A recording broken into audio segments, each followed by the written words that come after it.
The crowd at Canandaigua Academy's graduation shot up and gave one of the student speakers a standing ovation that was more a cry than an applause.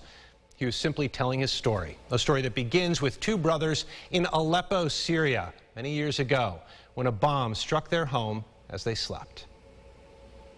All of a sudden, we heard a really loud noise, and then I woke up. I saw myself in the hospital.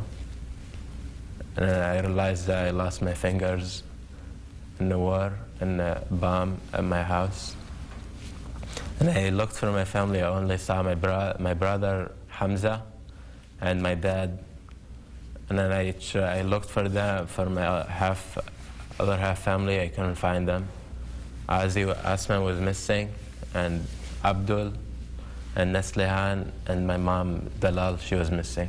I saw my mom and my sister Nesli and my oldest brother Abdul, and we didn't see my brother Hamza and Muhammad and my dad.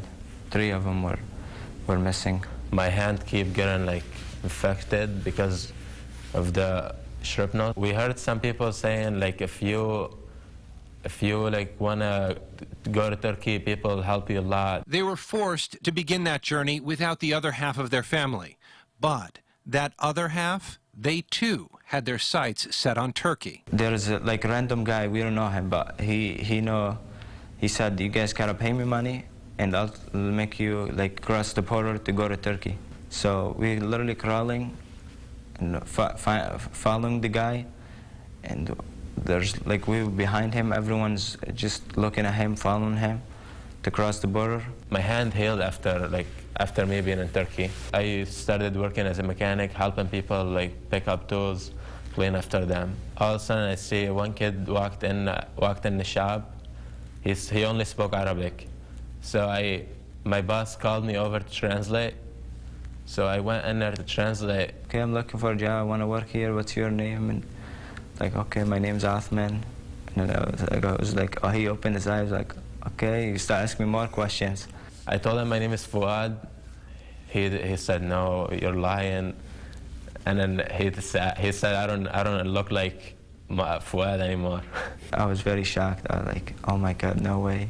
And I was like, he's my brother.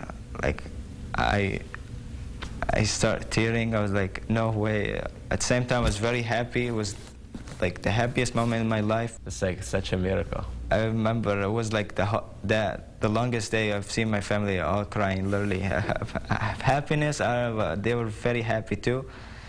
We came back together, and from there, my dad and mom promised each other that they're never gonna leave each other and stay together for the rest of their life. Through a UN program, the entire family ended up in the United States and eventually settled in Canandaigua, where the brothers just graduated from high school. Not many people have this opportunity, and luck too.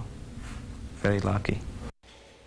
So, both brothers are working in a local hospital right now. They're both hoping to eventually become doctors. Now, this story, if you can believe it, is actually even better than what I could show you tonight. To read the entire thing, go to rochesterfirst.com.